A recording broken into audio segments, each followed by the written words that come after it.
They looked at her wet coat before they looked at her face. And in the Carter Grand Hotel, that was all it took to decide who mattered.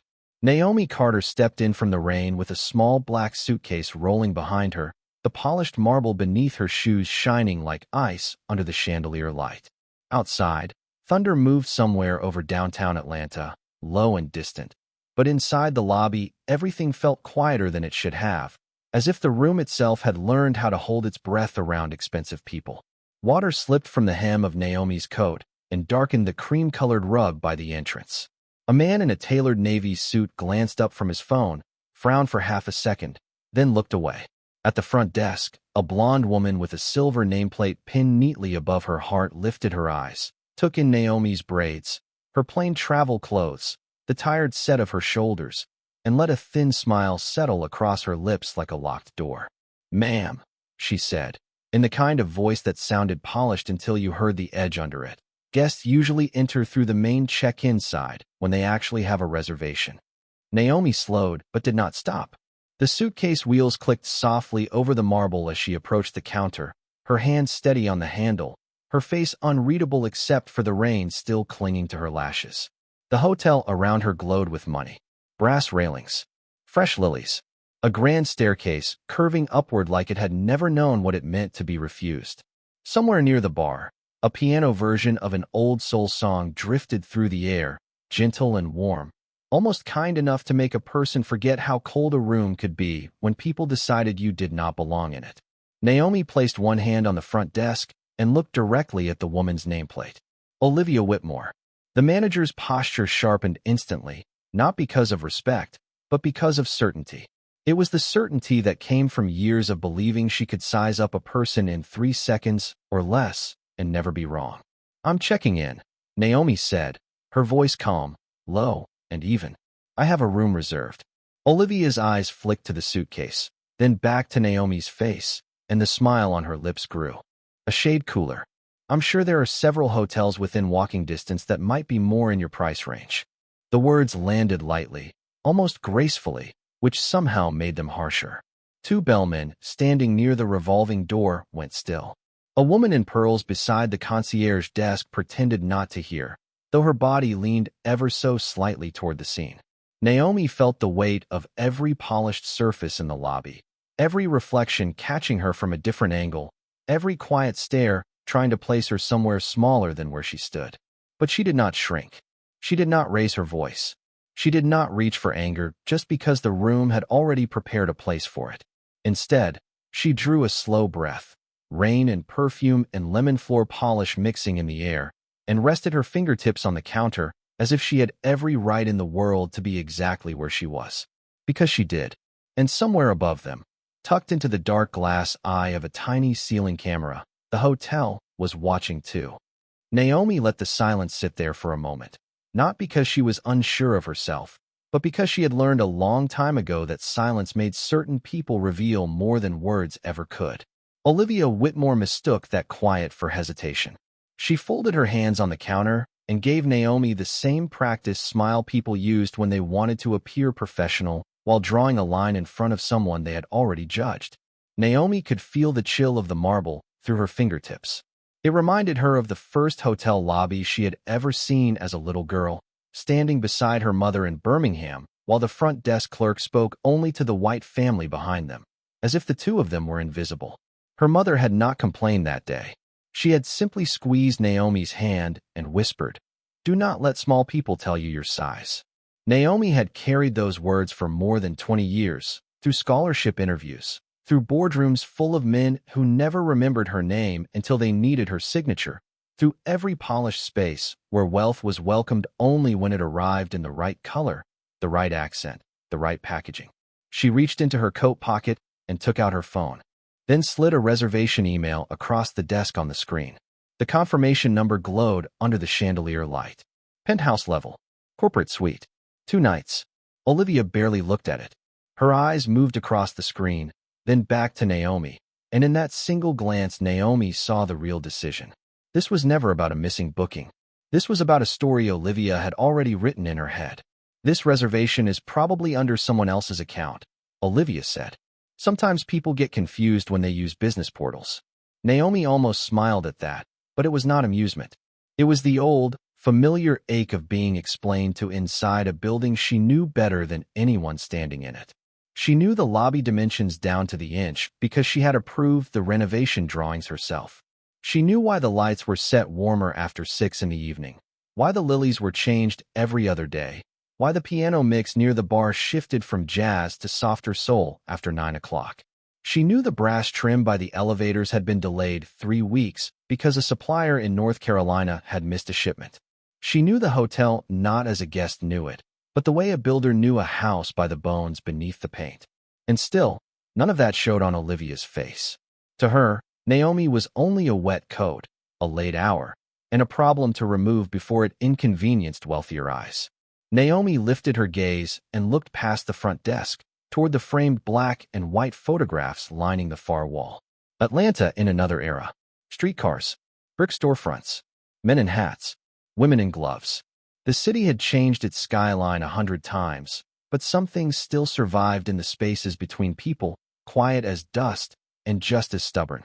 She thought of the emails she had read over the last 3 weeks, each one more careful than angry, each one describing a moment in this hotel when someone had been made to feel less than human because they did not fit the image the staff preferred.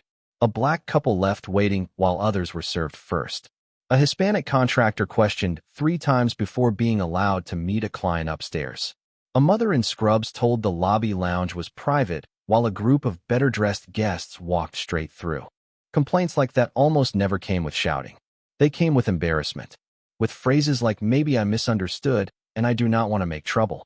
Naomi had read every word herself. That was why she was here tonight, wearing no designer label, no assistant at her side, no signal to warn people who they were dealing with. She wanted the truth unannounced. Now it stood in front of her with a silver nameplate and a pleasant voice. Olivia tapped one manicured nail against the desk. "Ma'am, if you cannot provide a valid identification and matching card, I am going to have to ask you to step aside." Naomi met her eyes at last, calm and unblinking. "I can provide both," she said. "The question is whether you were ever planning to let me." Olivia held Naomi's gaze for a beat too long, then reached for the identification with the careful reluctance of someone touching evidence she did not want to believe. Naomi placed her driver's license and the corporate card on the marble counter without a tremor in her hand. The card was matte black, heavy, understated, embossed with the Carter Hospitality seal in a way most people would never notice unless they knew what it meant. Olivia noticed it, but only enough to narrow her eyes. She picked up the license first, reading Naomi Carter, then glanced at the card, then back to Naomi, as though the information in front of her could still be overruled by whatever instinct she trusted more than facts. Around them, the lobby kept moving in small, polished gestures. A bellman crossed toward the elevator with a garment bag over one arm. Ice clinked softly in a glass at the bar. Rain streaked the front windows in silver lines, and every few seconds the revolving door side opened and closed, letting in a draft that smelled like wet pavement and spring air. Olivia typed something into her terminal, her nails striking the keys in quick, clipped sounds. Naomi watched her the way a surgeon might watch a monitor, calm on the surface, attentive to every flicker underneath. She had met women like Olivia in every city where her company owned property. Some were blunt, some were smiling. Some wrapped their contempt in perfect customer service language so neatly that by the time the insult landed, everyone else in the room could pretend nothing had happened. Olivia belonged to the last category. She had the posture of someone who believed she had earned the right to judge, the kind of confidence that came not from wisdom, but from years of getting away with being wrong in the right tone. "Interesting," Olivia said at last, though her expression said the opposite. "There is a reservation under that name." She tilted the screen slightly toward herself, shielding it more than necessary. "But the suite is reserved through executive authorization." Naomi said nothing.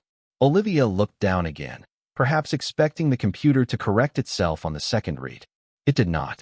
Naomi could almost track the movement of her thoughts from one tight breath to the next.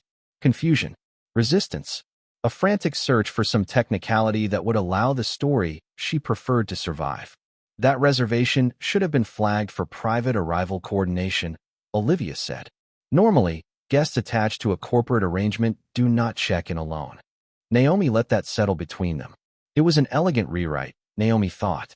The accusation had shifted shape, but not substance. First, she did not belong because of how she looked. Now she did not belong because someone like her should not arrive without an escort. The room had changed costumes, but the performance was the same. Naomi glanced toward the far side of the lobby where a young desk associate named Claire stood pretending to organize key packets. Claire could not have been older than 23. Her shoulders were stiff. Her eyes flicked up, then down, then up again. She had seen this before. Not enough courage to stop it, maybe, but enough recognition to fear it. Near the concierge station, a middle-aged man in a charcoal overcoat leaned on the brass rail and watched with the passive curiosity of someone relieved the humiliation was happening to another person.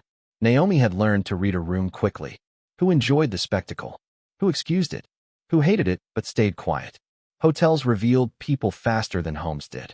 In a home, most people curated who they were. In a lobby, they showed what they believed strangers were worth. Olivia set the identification back on the counter, but kept the corporate card in her hand 1 second longer than necessary. I still need to verify this with upper management, she said. We have had cases of unauthorized card use. Naomi almost laughed then, not because anything about the moment was funny, but because the lie had become so transparent it had lost the grace Olivia usually gave it. Naomi knew exactly what upper management looked like in this building. She had approved the regional chain of command herself 3 months earlier. She knew who was on call tonight, who had keys to the executive office, who had access to incident reports, who monitored the security feeds after 10 o'clock. She knew that Olivia had not picked up a phone because she did not want an answer. She wanted delay. Delay was often the final refuge of small authority. Make the person wait long enough, embarrass them long enough, tire them out long enough, and sometimes they leave on their own. Naomi drew a breath and rested one hand on the handle of her suitcase. There was nothing dramatic in her expression, no anger for the crowd to feed on, only a steadiness that made Olivia's polished manner look suddenly fragile. Go ahead, Naomi said softly. Verify whatever you need. Then she lifted her eyes to the dark camera above the lobby archway, the one hidden in plain sight among the recessed lights and crown molding. And when she looked back at Olivia, something subtle had changed. The calm was still there, but beneath it was the first hint that Naomi was no longer standing here to be judged. She was standing here to finish measuring the room. Olivia picked up the desk phone with 2 fingers, as if even the act of calling for approval required elegance, but Naomi saw what the room did not. She did not dial right away. She pressed one button, waited, then another, buying herself a few extra seconds to remain in control of the scene. It was a small thing, almost invisible, yet Naomi had built an empire by noticing the small things other people missed. A delayed answer. A rehearsed smile. A policy quoted too quickly. The truth usually lived there, in the half-second between instinct and performance. Naomi stood with her damp coat still buttoned, one hand resting on the suitcase handle, and let the lobby keep revealing itself around her. The chandelier light was warm enough to flatter everyone except the person being refused. The scent of lilies near the staircase had started to fade, edged now with lemon. Cleaner and rain. Somewhere behind the bar, a dishwasher door opened and closed with a soft metallic breath. The hotel was doing exactly what luxury spaces always tried to do in moments like this. It was smoothing the air, softening the corners, making cruelty look like procedure. Olivia turned slightly away as the call connected. Hello, this is Olivia at the front desk, she said, lowering her voice into something measured and crisp. I have a situation with a woman claiming access to one of the executive suites. Claiming. There it was. Naomi did not react, but Claire did. The young associate by the key station froze with a packet in her hand. Even from 10 feet away, Naomi could see the discomfort move across her face. Claire was still learning which truths got rewarded in a place like this, and which ones got you pushed off the schedule. Olivia listened for a moment, then continued. Yes, the name matches, but the presentation is not consistent with the arrival notes. Naomi almost admired the phrasing. Not consistent with the arrival notes. That was how prejudice survived in high-end rooms. It changed its clothes. It traded open insult for elegant distortion. Naomi had heard versions of it in Chicago, Dallas, Savannah, and Miami. Not the right fit. Does not seem aligned. Might not be our intended guest. The words evolved. The judgment did not. Olivia glanced at Naomi as she spoke, then lowered her eyes again, reassured by the phone in her hand. Power always felt safer when it had an audience of one. Naomi looked past her to the bank of elevators with their brushed brass doors reflecting the lobby in narrow golden strips. She remembered standing in this exact spot 11 months earlier during the final inspection before the acquisition papers closed. At that time, the hotel had looked immaculate and lifeless, like a showroom arranged by people who knew luxury but not warmth. Naomi had approved the purchase anyway because the bones were good and the location was better, 3 blocks from Centennial Olympic Park, surrounded by glass towers and old brick history. More important, she had believed the place could become what the brand promised it was. Carter Hospitality had never been built on square footage alone. Her company slogan was framed in every regional office. Service begins where assumptions end. She had written that line herself. On a legal pad during a layover in Charlotte after a man in first class had asked if she was part of the cleaning crew while she was reviewing a merger file. She had kept the words because they hurt when they came to her, and the best principles usually did. Olivia ended the call but did not replace the receiver immediately. She held it near her shoulder as if the extra second might somehow change the answer she had been given. Naomi already knew what that answer was. Marcus Hill, the overnight operations director, was on call tonight.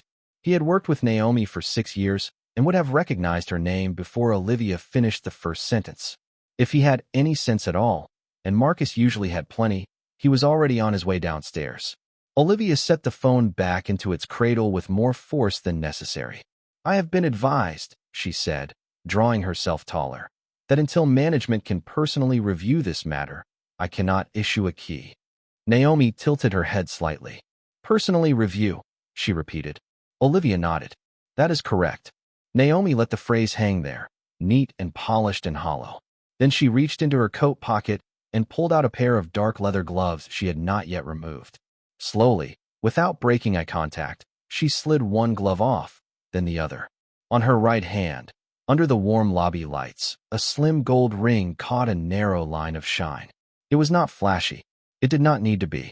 Engraved into its surface was the Carter Hospitality crest, subtle enough to escape most eyes, unmistakable to anyone trained to see it.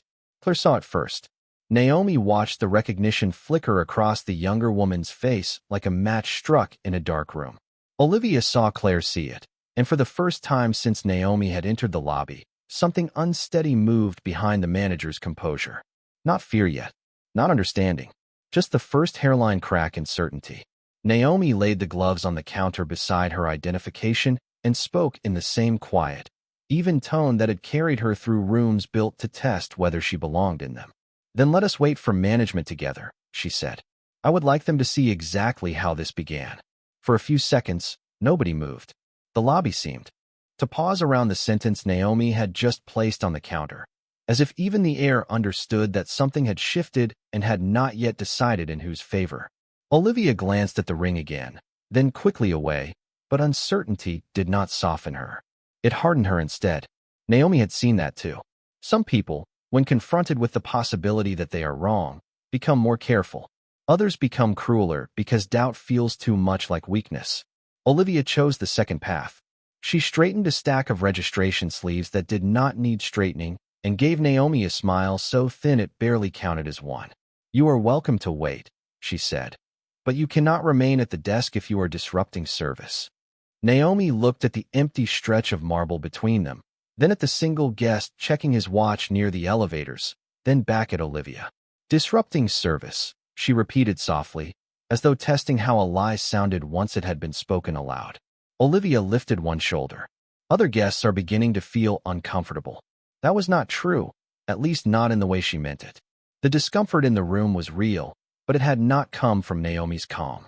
It had come from the sight of a woman being treated as though her dignity were negotiable. Claire knew it. The bellman knew it. Even the man in the charcoal overcoat knew it, though he still said nothing. Naomi felt the old ache press once behind her ribs, familiar and quiet. Not humiliation exactly. She had lived too much life to be undone by one woman's narrow imagination. It was something heavier than that, the sorrow of recognition, The knowledge that no amount of success fully protected a black woman from the moment someone decided her presence needed explaining. Naomi had entered this lobby as its owner, but Olivia had stripped that away in seconds and reduced her to an outline she found easier to dismiss. Wet coat, dark skin, traveling alone. Not one of us. Naomi let her hand rest on the counter beside the gloves and the identification. Her nails were short, neat, unadorned. Her hand did not shake. I am not the one making guests uncomfortable, she said. Olivia's jaw tightened. That struck closer than the younger woman expected. So she reached for the next tool people like her. Always reached for when politeness stopped working. Authority. Ethan, she called, her voice carrying farther now. One of the bellmen looked over. He was tall, broad-shouldered, no older than 30, with the uncertain expression of a man being asked to step into a problem he did not create. Please ask this woman to wait by the seating area until management arrives. The word this landed harder than it should have. Naomi noticed Claire flinch at the desk station. She noticed Ethan hesitate. She noticed the older woman in pearls finally look directly at her, not with sympathy exactly, but with the startled interest people showed when a private ugliness became impossible to ignore. Ethan approached slowly, careful with his steps, as if he hoped gentleness could erase the insult built into the request. Ma'am, he said quietly, maybe if you would just have a seat for a minute. Naomi turned to him, and her expression softened by a degree. He was not the architect of this moment. He was a man caught under someone else's bad choices. I am fine where I am, she said. She did not raise her voice. She did not add anything dramatic. That was what made it stronger. Olivia exhaled through her nose and looked toward the revolving door as though she were already tired of Naomi's refusal to become the kind of scene she wanted to label her as. Then, with one final attempt to reclaim the room, she folded her arms and said, without verified clearance, you do not belong in a restricted area of this property. Naomi held her eyes for one long, quiet beat. The chandelier light gleamed against the gold edge of her ring. Rain traced the windows and silver ribbons behind her. Somewhere deep in the hotel, an elevator chimed. That is interesting, Naomi said at last, her voice calm enough to make the whole sentence feel colder. Because I know exactly who restricted this property. And before Olivia could shape a response, the elevator doors at the far end of the lobby opened with a soft golden glide, and 3 people stepped out moving faster than anyone elegant ever moved unless something had already gone terribly wrong. The 3 figures crossed the lobby with the kind of urgency that stripped wealth of all its polish. Marcus Hill was in front, his tie loosened, his expression tight with the knowledge that whatever had happened at the desk had already traveled farther than it should have. Beside him came Dana Reeves from corporate compliance, still holding a tablet against her side, and behind them was Victor Lang, the regional legal director, a man who usually moved with measured precision and now looked as if he had taken the elevator down faster than his thoughts could arrange themselves. The soft piano music near the bar kept playing, absurdly gentle against the tension gathering under the chandelier. Naomi did not move. She stood exactly where Olivia had left her, one hand near her gloves, rain drying in faint dark patterns along the sleeves of her coat. For the first time that night, the room seemed to understand that the center of gravity had shifted. Marcus reached the front desk and stopped short, his face changing the instant his eyes landed on Naomi. Miss Carter, he said, the words leaving him with no room for doubt. Not ma'am. Not miss. Not some cautious variation designed to protect anyone's pride. Miss Carter. The owner's name spoken plainly in the middle of the lobby, under the chandelier, in front of the staff who had measured her worth by the wrong things. Olivia went still. It was not dramatic. It was smaller than that, and somehow more devastating. Like the exact moment a glass develops a crack you cannot yet hear, but know will spread. Her shoulders lost their perfect set. Her eyes moved from Marcus to Naomi, then to the ring, then to the black corporate card still resting on the marble. Claire lowered her head at once, as if ashamed to have witnessed the answer before her manager did. Ethan took half a step back. The woman in pearls near the concierge desk slowly turned her whole body toward the front counter now, no longer pretending not to watch. Marcus drew a breath that sounded carefully controlled. I am so sorry, he said, and Naomi knew from the way he said it that he was apologizing for more than the last 10 minutes. Dana's gaze had already taken in everything on the desk. The identification, the untouched reservation, the gloves, the expressions. Compliance people learned to read a scene the same way medics read vital signs. Victor said nothing at all.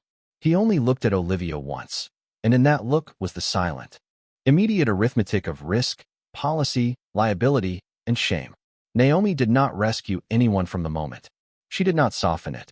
She simply turned her head slightly toward Marcus and asked, "Would you like me to explain what happened, or would you prefer to begin with the camera feed?" The question landed with terrible gentleness. Olivia's lips parted, then closed again. The color in her face had changed, not fully drained, but unsettled now, as though the blood itself no longer knew where to stand. Marcus glanced once toward the dark dome of the camera above the lobby archway. He knew exactly which angle it held, exactly how much it had seen. "I believe the feed will confirm enough," he said quietly. Naomi nodded. Outside, rain continued to stripe the glass in silver lines. Inside, no one spoke for a moment. It was the kind of silence that did not feel empty. It felt earned. Naomi looked at Olivia then, really looked at her, and what she saw was not just fear. It was the awful, dawning recognition that prejudice had finally collided with consequence in a room where no one could explain it away. Yet Naomi felt no thrill in that. Only a clean, steady sadness. Because the woman in front of her had not failed a policy first. She had failed a person. She had looked at another human being and chosen contempt before curiosity, assumption before dignity. That was always the real breakage, long before lawyers or reports or terminations ever entered the frame. Dana stepped closer to the desk and placed her tablet down with deliberate care. "Olivia," she said, her voice calm, "I need you to step away from the station." Olivia blinked as if the sentence had arrived in a language she almost understood, but not quite. "I did not know," she said, and the words were thin, immediate, instinctive. Naomi heard them the way she had heard every other excuse dressed up as misunderstanding. "I did not know who you were." As if respect had been waiting all along, ready to appear the second the title became visible. Naomi's eyes did not leave Olivia's face. "That," she said softly, "is exactly the problem." Olivia's face changed in stages, each one slower than the last. First came disbelief, then calculation, then the sudden hollow look of someone realizing the story she had told herself. All evening could no longer survive contact with the truth. The polished certainty that had held her upright began to slip, not in some dramatic collapse, but in the tiny ways that mattered more. Her fingers lost their stillness. Her shoulders no longer fit their own posture. Even her voice, when she finally found it, sounded smaller than the one she had been using all night. "Ms. Carter, I truly did not mean any disrespect," she said, but the sentence arrived too quickly, too practiced, the kind of apology that reaches for safety before it reaches for honesty. Naomi stood quietly beneath the chandelier light, her coat still damp at the edges, her suitcase beside her like a witness that had rolled through every second of the evening without complaint. She looked at Olivia for a long moment and said nothing. The silence made the lobby feel larger. It stretched across the marble, across the brass railings, across the carefully arranged flowers and framed photographs, until every polished object in the room seemed to reflect the same question back at the people standing there. What would have happened if the name had not mattered? Dana Reeves opened her tablet and tapped twice, bringing up the first flagged complaint from the internal review. The glow of the screen lit one side of her face as she spoke in a voice that was calm enough to sound merciless. "This is the 12th report in 7 weeks involving selective denial of service, inconsistent verification standards, or guest profiling tied to appearance, race, or perceived social class," she said. Olivia blinked. 12? She repeated, as if the number itself were unfair. Naomi turned her eyes toward Dana, then toward Marcus, then back to Olivia. 11 before tonight, she said softly. "You made 12. No one in the lobby moved. Even the piano music from the bar seemed farther away now, like it belonged to another building." Ethan lowered his gaze. Claire pressed her lips together so tightly they nearly disappeared. The man in the charcoal overcoat had stopped pretending he was only passing through. Naomi knew what the room was waiting for. Not just confirmation. Meaning. People always wanted the reveal to carry thunder with it. some explosive display that made power visible all at once. But Naomi had learned that truth did not need volume. Sometimes the sharpest turn in a story came in a quiet voice delivered at the exact moment a lie ran out of places to hide. Marcus looked stricken, not because he doubted Naomi, but because he understood what this meant for the hotel, for the brand, for every guest who had walked through these doors and been measured by strangers before being welcomed. "We should move this to the executive office," Victor Lang said at last, his legal instincts still trying to herd the disaster into a private room. Naomi did not even turn toward him. "No," she said. The word was gentle, final. "This happened here." Her eyes drifted across the lobby, taking in the front desk, the archway camera, the bell station, the seating area where other guests had watched her be reduced in real time. "Then the truth can stand here too." Olivia swallowed. Naomi could see the effort it took. "I was following procedure," Olivia said, and there it was at last, the oldest refuge of all. Procedure. Naomi had heard that word used to excuse cruelty in 100 respectable tones. Procedure had once made her mother wait at side entrances. Procedure had once turned Naomi into the only executive in a board meeting mistaken for support staff. Procedure was often nothing more than bias wearing a name tag. Naomi stepped forward just enough for the chandelier light to catch the gold edge of her ring again.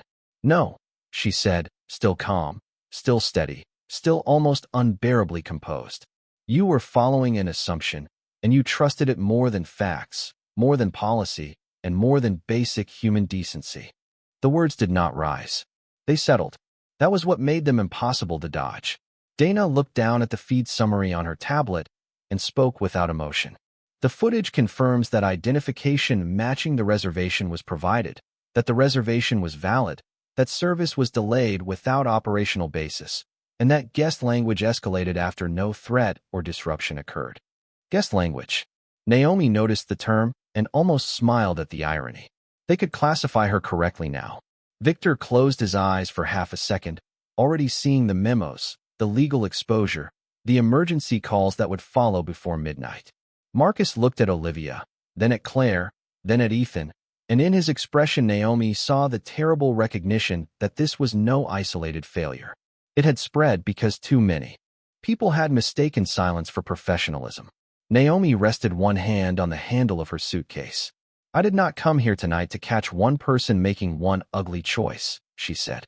"I came because when a place starts teaching people that dignity depends on appearance, money, or skin, the rod is never limited to one desk." And in the hush that followed, the whole lobby seemed to understand that this was no longer a misunderstanding being corrected. It was a system being named out loud. For the first time all night, Olivia looked less like a manager and more like a person standing alone inside the consequences of her own choices. Her mouth opened, then closed again, and when she finally spoke, the sharpness was gone. "I made a mistake," she said. The sentence came out thin and unsteady, stripped of polish, stripped of the elegant phrasing that had protected her earlier. Naomi listened without interrupting. She did not enjoy this. That was the part people who lived by hierarchy almost never understood. They thought correction was revenge because that was how they themselves would have used power. But Naomi had not spent years building Carter hospitality just to become a better-dressed version of the people who had once humiliated her mother in hotel lobbies and office corridors. She had built it because she wanted spaces where a person could walk through the door and be met first with dignity, not suspicion. Olivia looked at the desk, at the black corporate card, at the gloves, at the reservation she had delayed as though delay itself could erase what she had assumed. "I did not know," she said again, more softly this time, and Naomi could hear that the words had changed shape inside her. They no longer sounded defensive. They sounded frightened. Naomi rested one hand on the cool edge of the counter and answered in the same calm voice she had carried from the moment she stepped out of the rain. "You keep saying that as if ignorance excuses the instinct," she said. "It does not." Olivia lowered her eyes. Claire did the same. Ethan stared at a point just beyond the desk, his jaw tight with the discomfort of a man realizing that decency delayed still counts as decency denied. Marcus Hill looked as though he had aged 5 years in the last 5 minutes. Dana Reeves held her tablet against her side and waited. Victor Lang remained silent, perhaps because a lawyer knew when truth had become too plain to edit. Naomi let the quiet settle over all of them. The chandelier light reflected in the marble. Rain moved in soft silver streaks across the glass doors. Somewhere near the bar, someone set down a glass, and the small sound carried farther than it should have. "This is what is going to happen," Naomi said. Nobody mistook the gentleness in her voice for softness now. "Every employee directly involved in denying service tonight will be terminated before the end of this shift." Olivia shut her eyes for half a second. Claire inhaled sharply. Ethan looked up at once, stunned not by anger in Naomi's tone, but by the clean certainty of it. Naomi continued, "Any staff member who witnessed this pattern before tonight and chose silence over intervention will be suspended pending review." Marcus nodded once, the motion heavy and immediate. Dana was already opening the compliance file to begin the formal record. Olivia's hands trembled at her sides. "Please," she whispered, and it was the first honest word she had spoken. Naomi looked at her, and what passed across Naomi's face was not triumph. It was sorrow sharpened by principle. "No," she said quietly. "You do not get to beg for mercy from the very dignity you denied." The words were not cruel. They were clear. That made them harder to survive.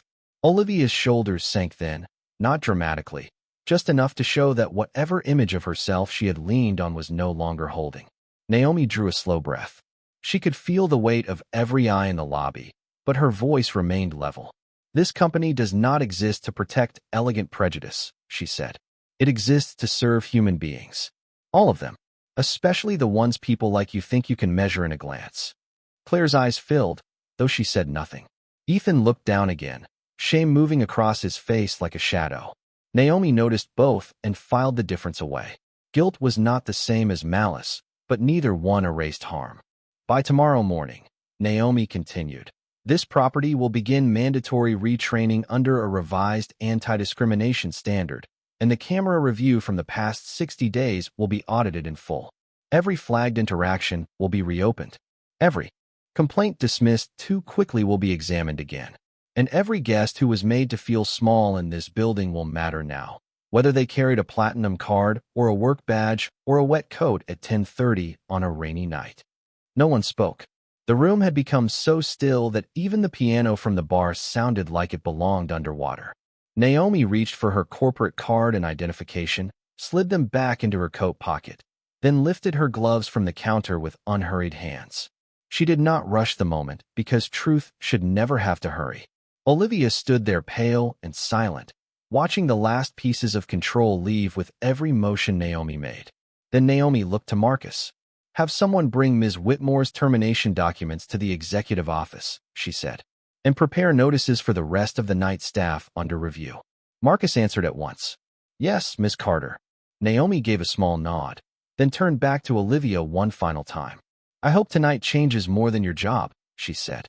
"I hope it changes the way you see people when you think they cannot change your life." Naomi did not wait for the room to recover. She slipped her gloves back on one finger at a time, smooth and unhurried, then wrapped her hand around the handle of her suitcase and turned away from the front desk as if the marble beneath her feet had always belonged to her. In a way, it had, but ownership was not what filled the lobby now. It was something quieter than victory and heavier than relief. The truth, once spoken aloud, had changed the temperature of the room. The chandelier still cast its warm gold light across the polished floor. The lilies still stood white and perfect beside the staircase. Rain still moved in silver lines down the tall front windows. Yet nothing looked the same. Luxury had lost its costume for a moment, and underneath it, everyone had been forced to see the plain structure of what had just happened. Naomi crossed the lobby slowly, not to make a statement, but because she no longer needed to hurry for anyone. Her suitcase wheels rolled with a soft, measured rhythm over the stone, small sounds echoing farther now in the hush that followed her. Marcus stepped aside without a word.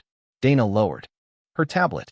Victor moved back toward the elevators, already carrying the weight of what the night would require next. Claire stood behind the desk with her eyes lowered, her face pale with the painful education of someone who had just learned that silence also leaves fingerprints. Ethan remained near the bell station, his hands clasped in front of him, as though he were trying to hold onto the last fragile piece of decency he still recognized in himself. Olivia did not speak again. Naomi did not look back at her, Some endings did not need witnesses from both sides. Some truths were complete the moment they were named. At the bank of elevators, Marcus caught up gently, offering the kind of respect that did not perform itself. "Your suite is ready, Miss Carter," he said. Naomi nodded once. "Thank you, Marcus." He hesitated, and in that hesitation Naomi heard everything he could not yet say. The apology, the shame, the promise to repair what should never have been broken. Naomi spared him from turning any of it into a speech. "Tomorrow morning," she said, keeping her eyes on the closed brass doors, "I want every complaint file from the last 60 days on my desk by 8 o'clock. No summaries, no filtering, every word." "Yes, Miss Carter," he answered at once. The elevator arrived with a soft chime, the doors opening in a muted wash of gold light. Naomi stepped inside alone. For 1 second, before the doors closed, she looked out across the lobby through the narrow frame of polished metal. The front desk, where she had been diminished. The camera above the archway that had seen everything. The rain-dark glass beyond the entrance. The people still standing in the shape of the lesson they had just lived through. Then the doors slid shut, and the silence inside the elevator felt almost holy. Naomi exhaled for what felt like the first time in 10 minutes. The mirrored walls caught her reflection from 3 angles at once. Damp coat, tired eyes, gold ring. Nothing about her looked fragile, but she could feel the ache now that the performance of composure was no longer required by strangers. Not the ache of defeat, the ache of being reminded, yet again, how quickly the world could try to reduce a black woman before it recognized her power, and how often dignity had to arrive carrying proof. The elevator rose smoothly. Floor numbers glowed one by one above the door. 10, 11, 12. Naomi rested her fingertips lightly against the cool brass rail and closed her eyes for half a second. She thought of her mother's hand in that old Birmingham lobby. She thought of every guest whose complaint had started with, "I do not want to make a problem." She thought of every room in America that still smiled first at wealth and doubted humanity on sight. When the elevator reached the penthouse level, the doors opened onto a quiet hallway lined with soft carpet and low amber sconces. No one waited there. No speech. No music. Only stillness. Naomi stepped out, rolling her suitcase behind her, and walked toward the suite at the far end. Her reflection moved beside her in the darkened window glass, steady and unbroken. At the door, she paused just long enough to hear the faint hum of the building around her, the distant rain against the city, the breath of air moving through vents hidden behind perfect walls. Then she slid the key card into place and entered the room. Behind her, the hallway remained silent. Down below, the lobby would keep its lights, its flowers, its polished floor. But it would never again be exactly what it had been before she walked through those doors in a wet coat and let the building reveal its soul.